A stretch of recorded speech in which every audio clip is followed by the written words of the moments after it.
पाकिस्तान के नायब वज़ीर-ए-आज़म और वज़ीर ख़ारजा इसहाक़ डार ने कहा है कि हम बाहमी एहतराम, खुद मुख्तारी और तवील अरसे से जारी जम्मू कश्मीर तनाज़े के मुंसिफ़ाना और पुरअमन हल की बुनियाद पर हिंदुस्तान के साथ बेहतर ताल्लुकात चाहते हैं।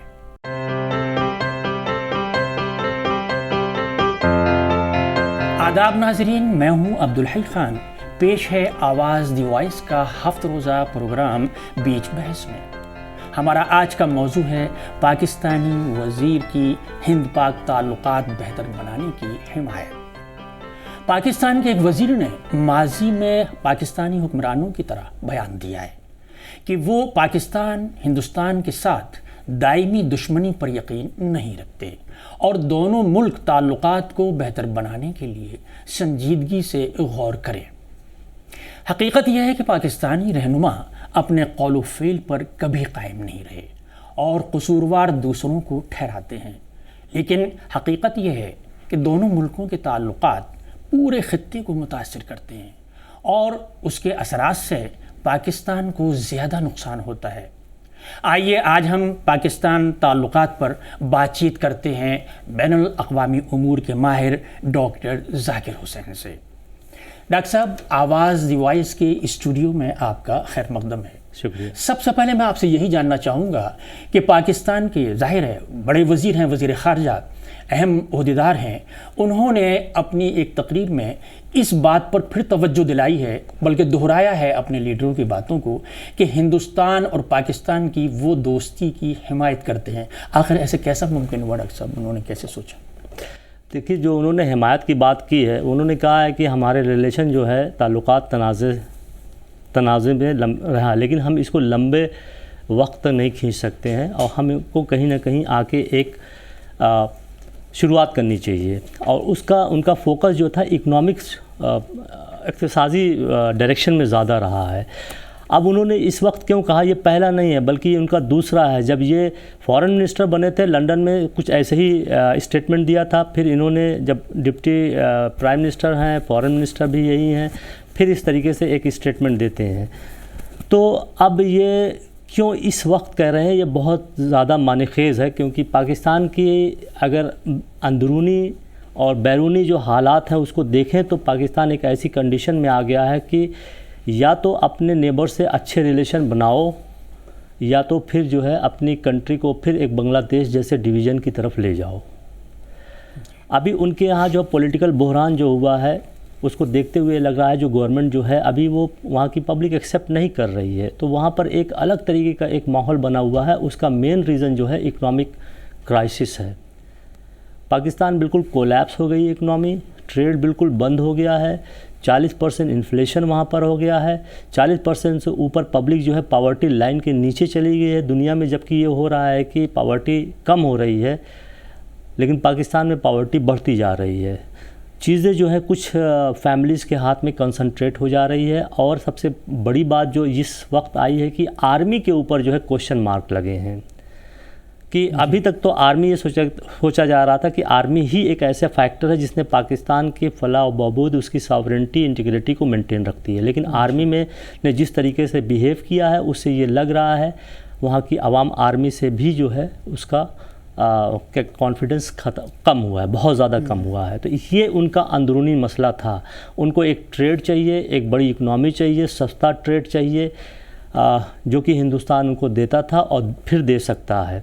वही ट्रेड जो हिंदुस्तान से पाकिस्तान जाता है तो कई गुना उसकी प्राइसेस बढ़ जाती है, वो थर्ड कंट्री से जाता है, यूएई से होके जाता है मोस्टली, तो उसमें ट्रांसपोर्टेशन कॉस्ट बढ़ जाता है और स्मगलिंग होती है और चीज़ों का दाम भी बढ़ता है, प्लस गवर्नमेंट को टैरिफ से जो इनकम होती है वो भी नहीं हो रही है।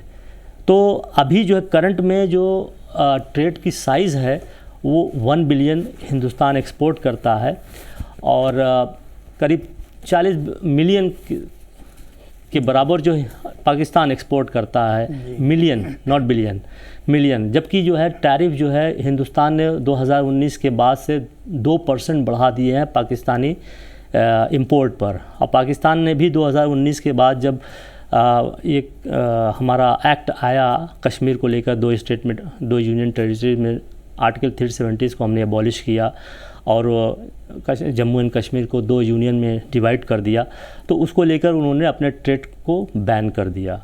मैं समझता हूँ डॉक्टर साहब, आप ज़्यादातर ये कहना चाहते हैं कि जब जब पाकिस्तान माली मुश्किलात में मुब्तला हुआ तो वो एक अंदरूनी ये मसला था। बाहरी मसला ये हो रहा है कि अब अगर देखें तो हिंदुस्तान के जो रिलेशन है ईरान से बहुत अच्छे बनते जा रहे हैं। अभी 10 साल का जो चाबहार का एग्रीमेंट हुआ है और पाकिस्तान का ईरान से रिलेशन अच्छा नहीं है। हमेशा जो है, अभी आपने देखा होगा कि एक दूसरे के ऊपर जो है रॉकेट मिसाइल से बम अटैक किए है दोनों को मुंड। तो जो 10 साल का जो है चाबहार का एग्रीमेंट हुआ उससे पाकिस्तान परेशान हो गया और पाकिस्तान का रिलेशन ईरान से भी ख़राब है, अफ़गानिस्तान से भी ख़राब है। तो उसमें जो है और हिंदुस्तान का रिलेशन दोनों मुल्कों से बेहतर होता जा रहा है और है भी, और हिंदुस्तान कोशा भी है कि हमारे रिलेशन इन दोनों मुल्कों से बेहतर हों, वो दोनों अच्छे रिस्पॉन्स है। तीसरा जो है, हमारा रिलेशन जो है बांग्लादेश से बहुत तेज़ी से बढ़ता जा रहा है। उसका नतीजा ये होगा कि किस तरीके से पाकिस्तान जो है बांग्लादेश जो है हिंदुस्तान से एक अच्छा रिलेशन बना के अपनी मईशत को, अपनी इकनॉमी को, अपनी पॉलिटिकल स्ट्रक्चर को स्टेबलाइज़ किए हुए है। तो मैं इसे कहता हूँ कि पाकिस्तान जो है एक ट्रिपल शॉक में है। एक तो ईरान से हमारा चाबहार को लेकर जो 10 साल का एग्रीमेंट है उस पर, और उसका जो है दूसरा ये है बांग्लादेश को लेकर, वहाँ पे आवाम जो ये बात करने लगे कि हमारा रिलेशन जो चाइना से है अगर हम कंपेयर करते हैं और इंडिया बांग्लादेश का करते हैं तो इंडिया बांग्लादेश का रिलेशन ज़्यादा कारगर हुआ है। आज इंटरनेट के दौर पे कोई चीज़ छिपी नहीं है, सारे लोग पढ़ रहे हैं क्या हो रहा है, क्या हो जा रहा है। तो ये एक पाकिस्तान के एक ऐसी क्राइसिस का दौर है जिसमें उसकी इंटेग्रिटी, सॉवरेंटी ये ख़तरे में आ गई है। इकनॉमी तौर पे जो है बिल्कुल ये कोलैप्स कर गई है कंट्री, और उसको इस तरीके से नज़र आ रहा है कि अब वो करे क्या। अभी जो है मतलब आप देखिए पाकिस्तान ने जो कश्मीर ऑक्युपाई कर रखा है, वहाँ पर जो है जून में जो है आटे के दाम को लेकर वहाँ पर खलफिशार मचा।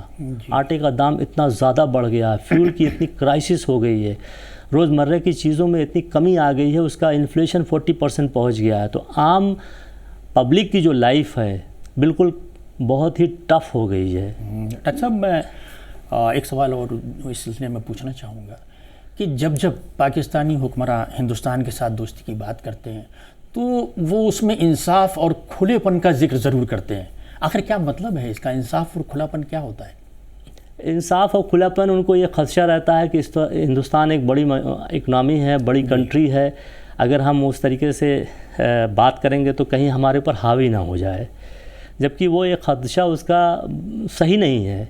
मतलब अगर और भी तो बड़ी कंट्रीज़ यहाँ पर है, बांग्लादेश भी है, नेपाल भी है, भूटान भी है, और मालदीव्स का रिलेशन हमारा थोड़ा सा तनाज़ा हुआ था, लेकिन फिर हम पटरी पे आ रहे हैं क्योंकि हम ये हिंदुस्तान की जो नेबरहुड फर्स्ट पॉलिसी है उसमें ठीक है, आप एक कंट्री है, लेकिन आपको तो एक्सेप्ट करना पड़ेगा ना कि हिंदुस्तान एक बड़ी इकनॉमी है, बड़ी कंट्री है, बड़ी ताकत है, उभरता हुआ पावर है, उसकी अपनी सेल्फ पावर है। ये 5वीं लार्जेस्ट इकनॉमी हो गई है, लार्जेस्ट जो है आर्म फोर्स के नज़रिए से वर्ल्ड में आ रहा है।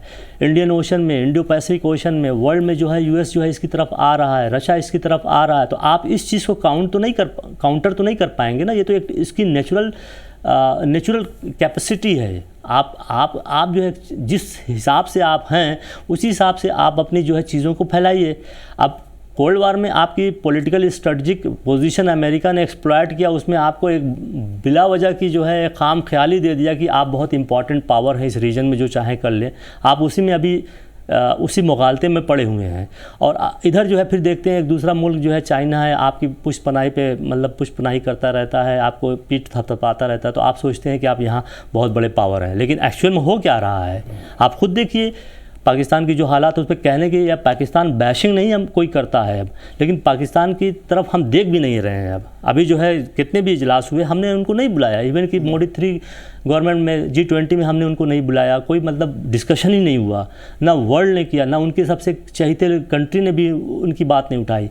मोदी 3 के जो अभी यूथ सेरेमनी है इसमें हमने इग्नोर कर दिया। ठीक है, आप हमसे नहीं रखना चाहते तो आप अपना रास्ता खुद करिए। तो डॉक्टर साहब एक मैं सवाल जोड़ूंगा कि दोनों मुल्कों का इन्हिसार ख़ास तौर पर किन किन शोबों में है, और इस मतलब जो है जो ताल्लुकात में जो चीज़ें रुकावट बनी हुई हैं, हाइल हैं, उसमें किसका नुकसान ज़्यादा हो रहा है? देखिए, एक तरीके से ये देखा जाए तो ये एक ही बर्री सगीर था जिससे काट के 3 मुल्क एक तरीके से बने, इंडिया, पाकिस्तान और बांग्लादेश। तो यहाँ के सारे जो लोग हैं, कल्चर हैं, फूड हैबिट्स है, ट्रेड है, पीपल टू पीपल रिलेशन है, सोचने का अंदाज़ है, पहनने का अंदाज़ है, ये सारी चीज़ें जो है एक हैं। और इसीलिए हिंदुस्तान जो है एक ऐसा मुल्क है जहाँ हर चीज़ प्रोड्यूस हो रही है। तो इसकी पूरी तरीके से सब कंट्रीज़ इसका एंजॉय कर सकते हैं अगर वो हमवार रिलेशन रखते हैं। अब पाकिस्तान ने जिस तरीके से रिलेशन बनाया है हिंदुस्तान से, तो वही चीज़ उसको मैंने बताया कि जो है कई गुनी दाम पर उसको मिल रही है। लेकिन वही चीज़ बांग्लादेश को अगर हम नज़र में रखते हैं तो इतनी तेज़ी से हमारा ट्रेड फ्लोरिश हुआ है, 10 बिलियन से भी ज़्यादा ऊपर जा रहा है। और टॉप 10 कंट्री में, इंडिया के एक्सपोर्टिंग कंट्री में बांग्लादेश आ रहा है।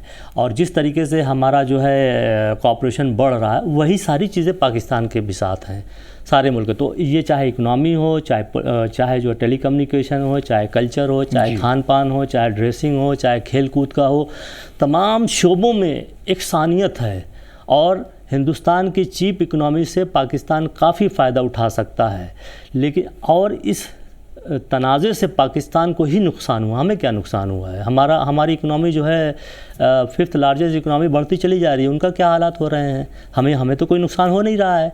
उनको देखना है किस तरीके की पॉलिसी है। अभी तक कोल्ड वार में वो पड़े हुए हैं, अपना रिलेशन जो है वेस्ट एशिया से जोड़ते हैं और फिर इधर चाइना से जोड़ लेते हैं, साउथ एशिया की बात ही वो नहीं कर रहे। अब उनकी समझ में आ रहा है कि अगर हम साउथ एशिया में हैं तो साउथ एशिया से मिल के नहीं रहेंगे तो हम कहाँ जाएंगे? क्योंकि वेस्ट एशिया में देख रहे हैं वहाँ पर भी उनका पैर नहीं जम रहा है, क्योंकि उनकी इकोनॉमी ग्रो कर गई है। उनको टेक्नोलॉजी चाहिए, उनको एनर्जी मार्केट चाहिए, उनको अच्छे प्रोडक्ट्स चाहिए। वो हिंदुस्तान से जा रहे हैं, वो चाइना से जा रहे थे, अब हिंदुस्तान से जा रहे हैं।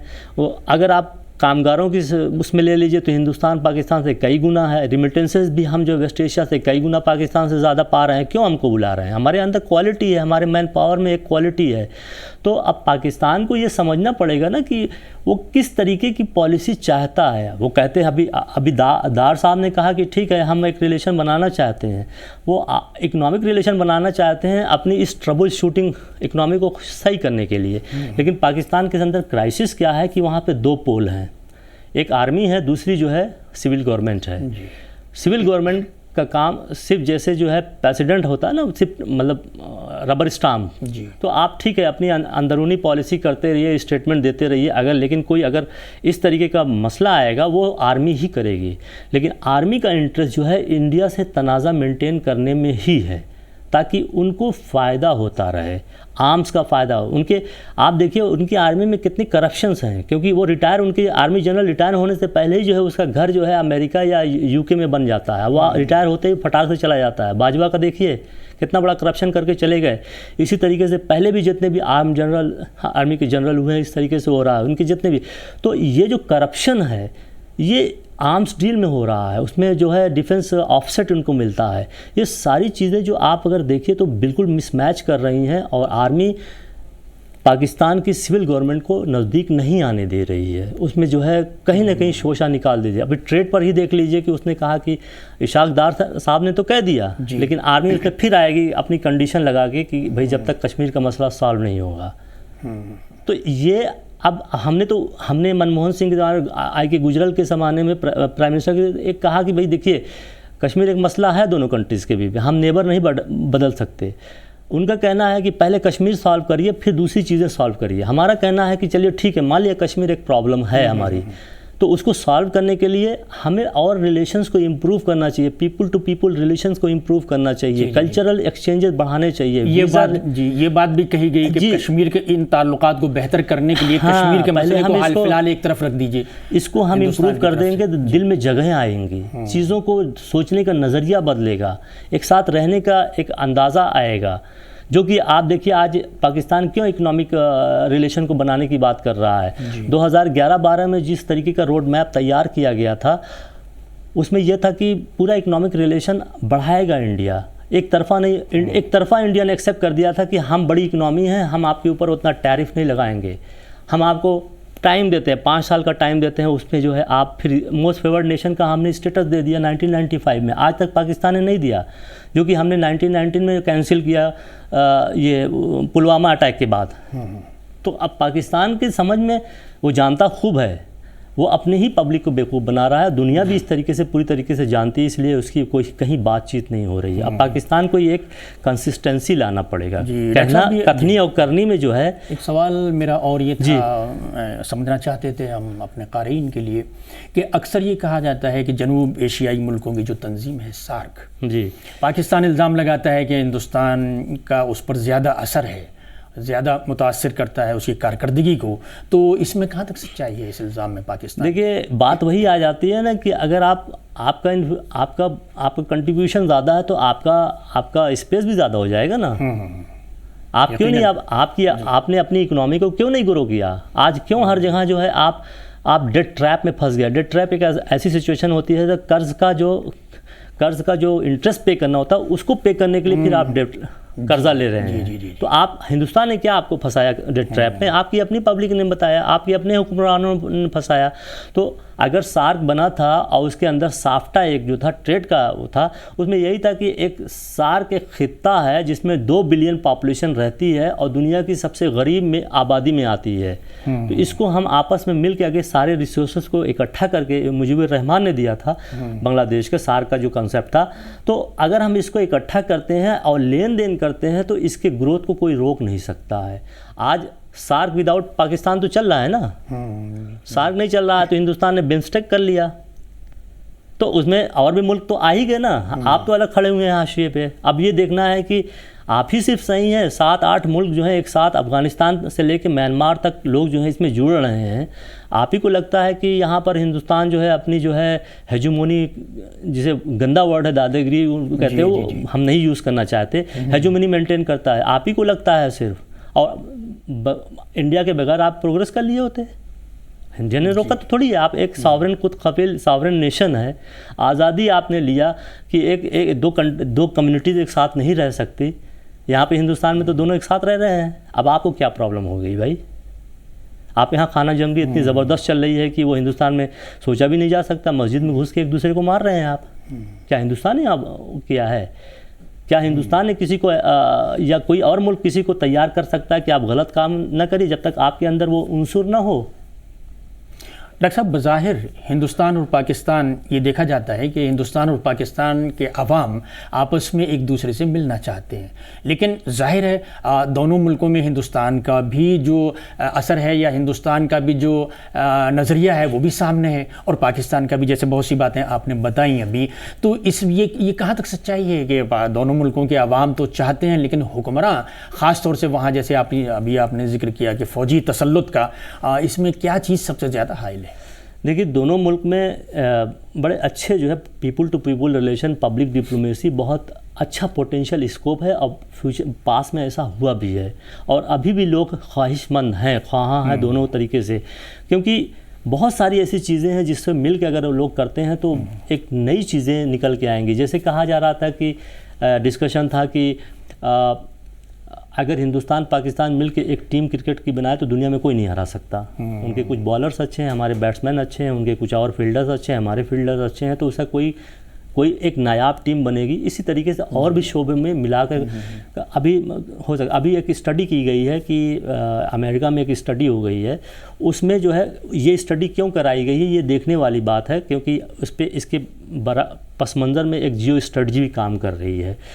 क्योंकि उनमें ये कहा गया कि अभी जो फ़िलहाल 1 बिलियन का इंडिया एक्सपोर्ट कर रहा है, करीब 40 मिलियन का पाकिस्तान से इंपोर्ट हो रहा है 200% टैरिफ के बाद, लेकिन इनका स्कोप जो है 18 टाइम्स यानी कि 18 से 20 बिलियन डॉलर का इमीडिएटली जो है वो ट्रेड का स्कोप है। जब ट्रेड बढ़ेगा तो वहाँ की जो ट्रेडिंग कम्युनिटी है जी, वो हिंदुस्तान की मार्केट में इंटर होना चाहती है, और जब वहाँ का एक्सपोर्ट बढ़ेगा हिंदुस्तान में तो वहाँ पे एम्प्लॉयमेंट क्रिएट होगा। जब एम्प्लॉयमेंट होगा तो परचेजिंग पावर बढ़ेगी, परचेजिंग पावर बढ़ेगी तो उनकी डोमेस्टिक इकोनॉमी ग्रो करेगी। सिर्फ एक शोबे की बात मैं कर रहा हूँ वहाँ की, कि सिर्फ टेक्सटाइल में 40% वर्कफोर्स पाकिस्तान का लगा हुआ है, और यहाँ पे हिंदुस्तान में पाकिस्तानी सूट्स, खासकर लेडीज सूट बहुत ही फेमस है जी, बहुत ही। उनका मसाला जो है, एक कौन सा मसाले का नाम है जो जी, वो बहुत ही यहाँ पर मकबूल है। हिंदू मुस्लिम सब उसको खाते हैं। तो ये कुछ चीज़ें ऐसी हैं, खेल के सामान भी वहाँ के अच्छे हैं, तो लेदर प्रोडक्ट भी है, टेक्सटाइल का ये कुछ ऐसी चीज़ें हैं जो पाकिस्तान में अच्छी बनती हैं, जिसकी एक बड़ी मार्केट यहाँ पर है। तो उन्होंने कहा कि ये 20 से 25 बिलियन डॉलर की मार्केट है ये, और ये अगर रिलेशन हमवार होते हैं तो ये पाकिस्तान की इकनॉमी को डायरेक्टली असिस्ट करेंगे, और 80% ट्रेड जो है पाकिस्तान का बढ़ सकता है। और अभी जो है शहबाज शरीफ ने की गवर्नमेंट ने उन्होंने न्यू 5 ईयर प्लान प्रपोज किया है, उसमें इकनॉमी को बूस्ट करना है, और उसमें इसीलिए इशाकदार ने इमीडिएट लेवल पर ये स्टेटमेंट दिया कि हम इकोनॉमिक रिलेशन बढ़ाना चाहते हैं। डॉक्टर साहब, एक आखिरी सवाल मैं मुख्तसरन उसका जवाब आपसे चाहूँगा। चीन का जिक्र कई बार आया और उसके पर आपने बात भी की थोड़ी सी, लेकिन मैं आपसे ये मालूम करना चाहूँगा यहाँ पर बहुत ही मुख्तसर जुमलों में कि क्या दोनों मुल्कों के ताल्लुकात में चीन कहाँ तक हाइल है? देखिए, अगर चीन और पाकिस्तान का रिलेशन हम देखें, जैसे मैंने कहा कि ट्रिपल शॉक में चला गया पाकिस्तान, तो वहाँ की आवाम जो है 2 लेवल पे चीन के रिलेशन को एनालाइज कर रही है। नंबर 1, इंडिया और बांग्लादेश के कंपैरिजन में, कि बांग्लादेश जो है इंडिया से ज़्यादा पर कैपिटा इनकम उसकी हो गई है। 3,000 साढ़े 3,000 डॉलर है, हमारा 2,500 डॉलर है 1970 के बाद। तो ये एक आ रहा है, और ट्रेड बढ़ता जा रहा है। हमारा जो है बांग्लादेश का जो बॉर्डर हार्ट हो रहा है, people to people relation deep हो रहे हैं। शेख हसीना का इतना ज़्यादा पहली विज़िट जो है फॉरेन विज़िट हुई है, उसमें इतने अच्छे एग्रीमेंट्स किए हैं, सेकेंड लेवल के एग्रीमेंट किए गए, उसमें डिजिटाइजेशन का एग्रीमेंट किया है, स्पेस का एग्रीमेंट किया है, आर्म्स एंड डिफेंस का एग्रीमेंट किया गया है। पानी का जो मसला था बहुत तक हमने सॉल्व किया, 1-2 पानी के मसले बचे हुए, लेकिन इसी के बरक्स जब हम पाकिस्तान और चाइना के रिलेशन को देखती है वहाँ की पब्लिक, तो उसको 2 लेवल पे एनालाइज करती है। आज पाकिस्तान जो है चाइना की एक कॉलोनी बन गया है। 25% ट्रेड जो है पाकिस्तान चाइना से करता है, चाइना 25% ट्रेड पाकिस्तान के ऊपर काबिज है। अब जब 25% ट्रेड हो रहा है, तो वो तो अगर डोमेस्टिकली प्रोड्यूस करता और इंडिया जैसी बड़ी मार्केट में एक्सपोर्ट करता, तो उसकी अपनी इंडस्ट्रीज़ ग्रो करती और एम्प्लॉयमेंट क्रिएट होता। दूसरा उनका पैरामीटर चाइना और पाकिस्तान का रिलेशन है, वो सीपेक है। चाइना पाकिस्तान इकोनॉमिक कॉरिडोर जो जा रहा है लंबा, जो ग्वादर तक जा रहा है, अभी इतने सालों से हो रहा है, कुछ हुआ नहीं उसमें। उसके आप अगर ब्लूप्रिंट्स को देखिए, उसके जो रोड मैप दिया गया है, उसमें ऐसा जो है डिफ़ाइन किया गया है कि पाकिस्तान एक नई ज़िंदगी इकोनॉमिक और पॉलिटिकल जिएगा। इमरान खान के दौर में जो है सबसे पहले उन्होंने क्वेश्चन करना शुरू किया इमरान खान ने कि ये सीपा जो है हमारे लिए नुकसानदेह है, हम इसको फिर से जो है इस पे एग्रीमेंट करना चाहते हैं, क्योंकि ये हमारे फेवर में नहीं है।